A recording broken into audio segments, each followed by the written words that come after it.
Welcome back to CitiesPulse Explorers. What it's like to travel to one of the most remote places on Earth. We will journey to Svalbard, a remote Norwegian archipelago in the Arctic Ocean, deep within the Arctic Circle. Have you ever felt it? That quiet, persistent whisper. It grows in the silence between city sirens and endless notifications, a longing for something real, a desire to escape the hum of modern life, to trade concrete jungles for landscapes untouched by time.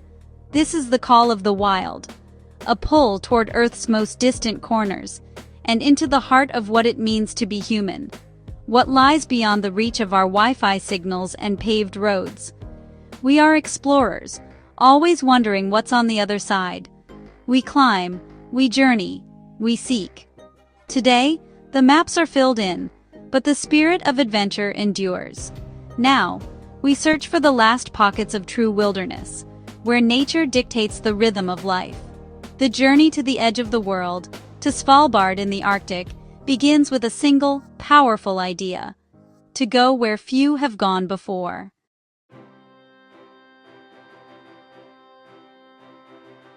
What does it mean to be remote? It's more than distance. It's a state of being, where life is stripped to its essentials and nature rules. In these far-flung places, resilience and adaptation define survival. Join us as we journey to the edges of our world, where solitude shapes life.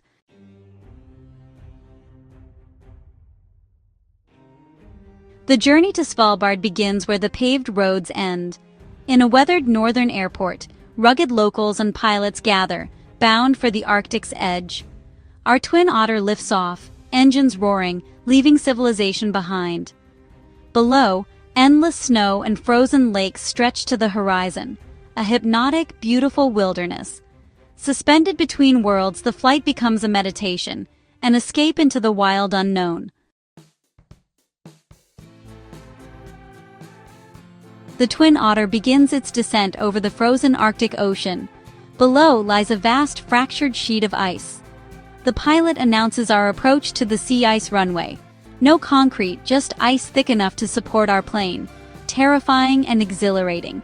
This runway will melt in a few months, a testament to ingenuity and courage. The landing is surprisingly gentle. An incredible silence descends, broken only by the crunch of our boots. The air is shockingly cold. We are not at our final destination yet, waiting for the next leg of our journey. The world is a flat, white disk. The journey continues by snowmobile.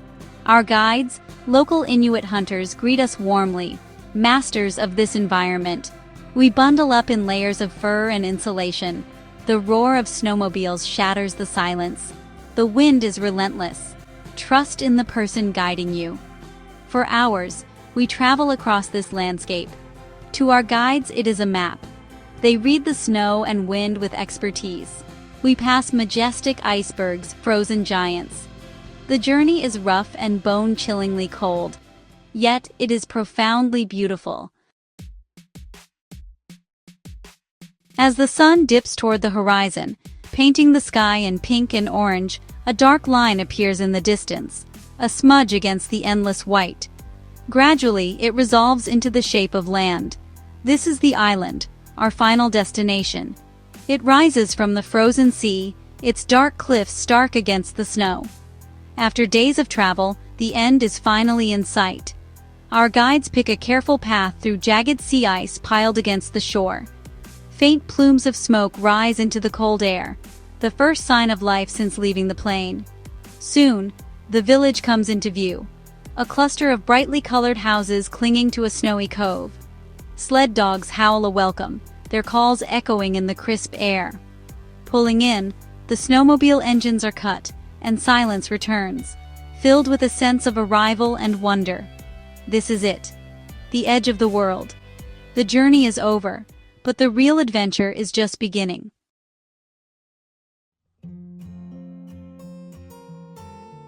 The first thing you notice is the color: bold reds, blues, greens, and yellows splashed against endless white snow and gray rock. These houses aren't just decoration, they're a declaration of life in a world that can feel monochrome. Each sturdy wooden home is built for survival, yet radiates a simple beauty. There are no streets, just snowy paths connecting neighbors, snowmobiles beside old wooden sleds. Sealskins and furs hang drying, every item purposeful, nothing wasted. Jagged mountains loom behind, the frozen sea stretches ahead, a tiny village dwarfed by nature's scale. It's humbling, a reminder of humanity's smallness and resilience. Here, the only sounds are snow underfoot, wind, and the occasional sled dog. The quiet is full of mountains, ice, and sky, a world apart, running on its own time. This is not just a place, it's a different reality, shaped by endurance and community.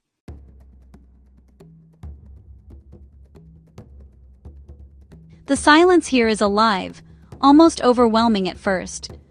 No cars, no sirens, just the hiss of wind-blown snow, the creak of sea ice, a raven's distant cry.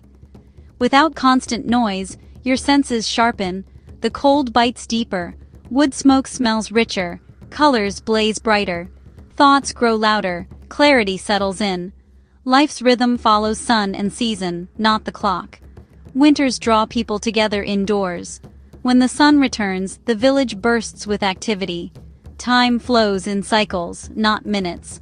Patience is essential. You wait for weather, for animals, for safe ice.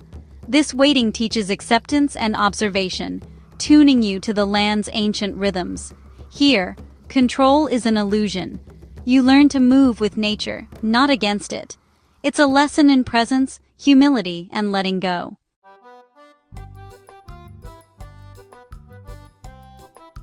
The cold is relentless, but the warmth you find here is even more striking.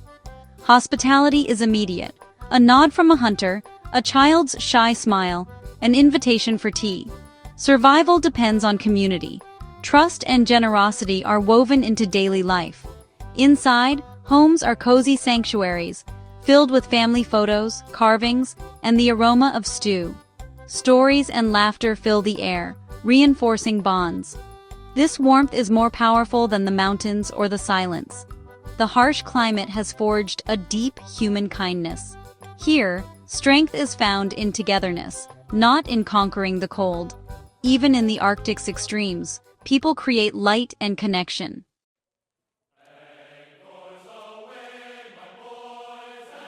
Here, the hunt sustains life. The land and sea are the supermarket. Hunters blend ancient skills with modern tools, reading ice, tracking seals, navigating storms. The hunt is patient, demanding, and vital. Success feeds the whole village. Nothing is wasted. Every part of a seal or walrus is shared, ensuring all are cared for. This sharing is the foundation of community, a stark contrast to individualism elsewhere. Children learn by doing, mending nets, reading the stars, building shelters. Their education is hands-on, rooted in survival and tradition. The next generation grows up as guardians of this land and culture. The hunt is not sport, but a respectful, necessary harvest. The success of one is the success of all. This way of life endures through teaching, sharing, and living close to the land.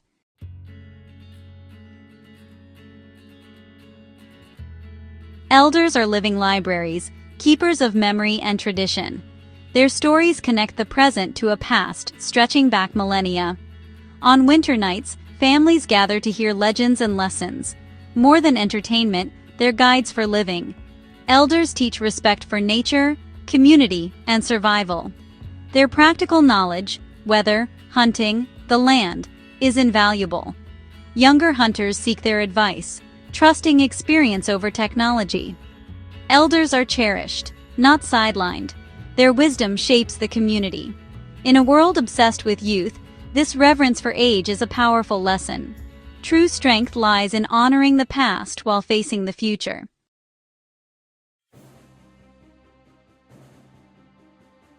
Here, wildlife is ever present. Foxes dart between houses, muskoxen graze nearby, whales sing beneath the ice. The polar bear, Nanook, is both neighbor and danger, shaping daily life and vigilance. Animals are respected as fellow beings, not resources. Hunts are followed by rituals of gratitude, reinforcing a sense of stewardship. The land and its creatures are gifts, not commodities. Living here reveals the web connecting all life. Foxes follow bears, hunters follow seals. Ecology is learned by living, not in classrooms. The wilderness is alive, dramatic, and full of struggle and beauty. You realize you're just one part of this wild theater. It's a privilege to witness, and a lesson in humility and respect.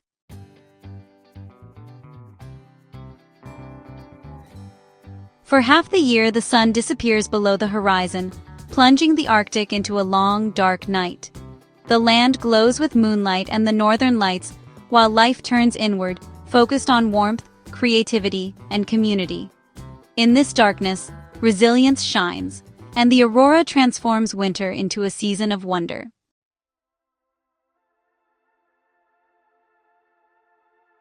After the thrill fades, a profound solitude settles in. The vast, empty Arctic reminds you how truly cut off you are. At first, the silence feels heavy, but slowly it transforms. In this isolation, you discover peaceful self-reliance and realize being alone is not the same as being lonely.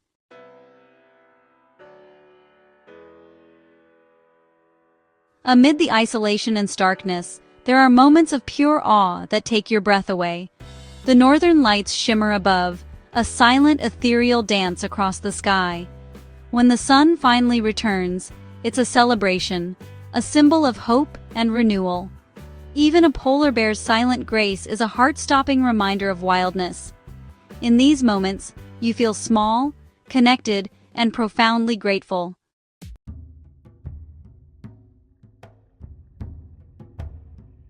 Reaching the Arctic is a true expedition, demanding time, money, and flexibility. Charter flights, guides, and gear add up quickly. Even basics like food are costly, flown in at great expense. Weather can halt everything for days. But for those who come, the price is worth it. This is one of Earth's last wild places.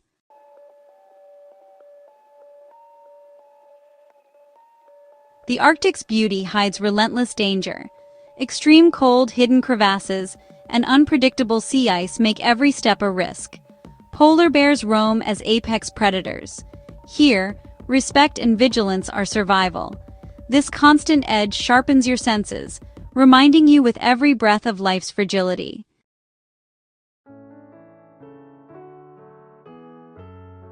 Why do we seek out these last untouched places? The wild calls us to adventure, to awe, and to discover what lies within ourselves. In these vast, real landscapes, we find authenticity, connection, and a renewed sense of wonder for the world and our place within it. Kindly like, subscribe, and share this video. See you in the next video.